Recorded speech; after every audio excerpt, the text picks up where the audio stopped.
How to disable contactless payment on Lloyds app. Hi everybody, in this video I'm going to show you the procedure to disable contactless payment on Lloyds app. In order to disable contactless payment on Lloyds Bank app, you need to follow these steps. First thing first, you want to open the Lloyds mobile banking app on your device.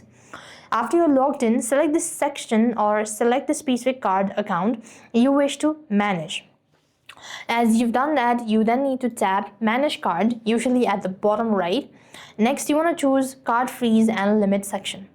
Underneath, you want to toggle the contactless option to turn it off, and that is when you'll have successfully disabled contactless payment on Lloyds app. Likewise, in some cases, you might be asked to actually verify your identity and some sort of information as well, and that is how you're going to disable contactless payment on Lloyds app. And if you are not able to do it within the app, you can directly visit a branch or maybe contact support team, let them know about it, and they can instruct you on how you could actually disable it as well. Now, thanks for watching. See you in the next video.